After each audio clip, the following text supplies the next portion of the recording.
The average real estate broker does not own their business. The average real estate residential agent does not own their business. The average tech salesperson does not own their business. The average car salesman does not own their business.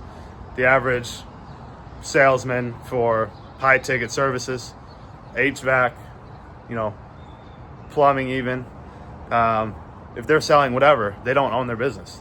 They don't get renewals. They don't get multiple streams of income. They just get upfront commissions, and they're in the rat race. They're constantly cycling over and over and over in the same job. That's not what we do. We want to give our agents multiple streams of income. So number one, you get upfront commissions. Obviously, that's how most sales gigs work. We do that. What we do is give upfront commissions. We get back-end commissions in 9 months if the policies stick, which can be very high if you're a good salesman, 80, 90%. Talked with a girl yesterday. She was at 93%. That had back-end policies stick for 9 months. So she got paid, a commission in 9 months. There was, we get personal bonuses. We get team bonuses. We get team overrides on the people that we bring in, train, and develop. Obviously, that's very hard and takes a lot of time, but you're building a business, right? I have my own LLC. We get renewals on those policies every year. They're on the books. Depending on the product, it gets a different percentage. Some are higher, some are lower, right? But you're building a stream of income that you can stack down the road. I'm in an office building right now. If you were selling this in commercial real estate, then you would sell it, you get a commission. I was in real estate before. You would sell it and you get a commission. Nothing wrong with that, but what are you going to do the next day? How are you going to stack over time? How are you going to build a business if you're the one that's just the key man risk? How are you going to delegate and build leadership in your business if you are the one finding and sourcing deals and knowing the market? Like, people say, study the real estate market, which is good. I mean, don't get me wrong. People can make 7 figures in real estate brokerage. But people can make multiple 7 figures here and then own their business and then collect renewals and then get team overrides and get bonuses for years and years and years down the road until you literally die. Instead of showing up the next day and having pressure to sell another thing, whatever you're selling. You don't have that much pressure here, unless you're in the first couple of years, right? Obviously, the first couple of years are very tough in this business. I'm going to be real with you. It's not an easy business. It's not for everyone. What we do is we get people to fill out a form for insurance. You get a text when they come in, and then you call them and you close them, and then you get a commission. You get an upfront commission. What really excites me about this business is the ownership and the possibility of growing and owning the business you have leaders in the team, you have staff, you have multiple offices in multiple states.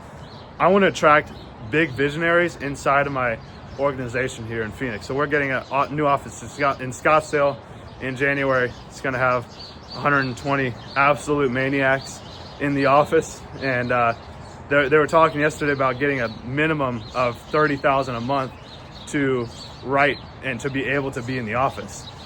So you're only going to be surrounded by winners in the office.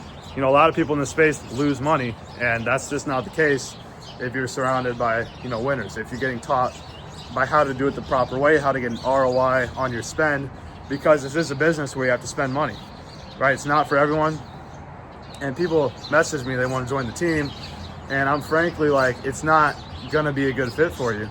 No offense, but you just want a salary, you want something stable, you want to show up 6 to 8 hours a day. It's just not going to be a fit.